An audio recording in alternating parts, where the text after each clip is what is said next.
Here with head coach and general manager Steve Martinson. Coach, earlier on in the season, you had Chris Crane, who had 9 points in about a dozen games, and Brian Moore was in Orlando and hadn't scored in his 6 games.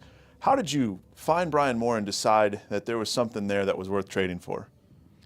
Well, the Orlando is Toronto's affiliation, and they got a lot of contracted players there. So a lot of times the contracted guys play above the guys that maybe are better players, but they're not getting much opportunity. So I knew there he wasn't getting much opportunity, and I was looking to make our team grittier.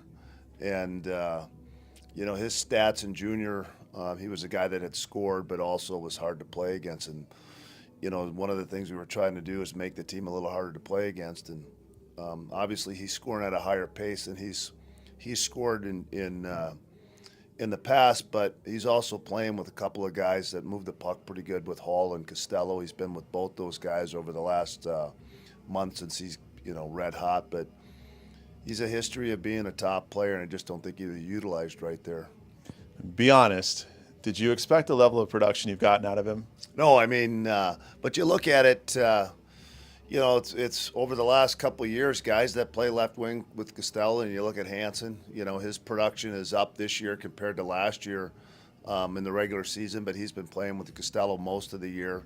Arsenault was a guy that benefited from playing, but we picked up Hall, and at that time, I think Moore and him have a lot of chemistry, and Hall is really a good playmaking setup guy. So he's playing with good players, but he's got a great shot. I didn't think he shot the puck as well as he does, but he's got a hard shot. He's got a quick release, and he's got really good speed. So it's fun to see.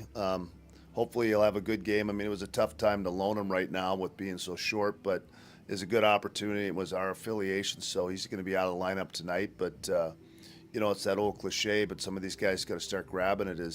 There's opportunity for some guys that maybe are struggling or would like to get more ice time, and we're basically playing with 7 forwards tonight, so there's a lot of ice time for guys. Finally, you play 3 games in 3 days against the same opponent, and you throw some travel in there. It's something you see a lot at the minor league level. What unique situations does that setup bring on?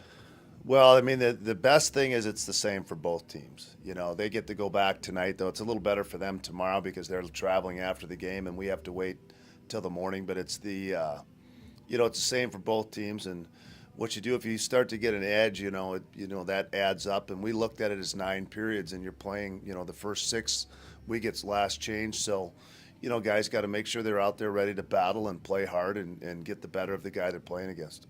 Excellent. Thanks for your time, Coach. Sure.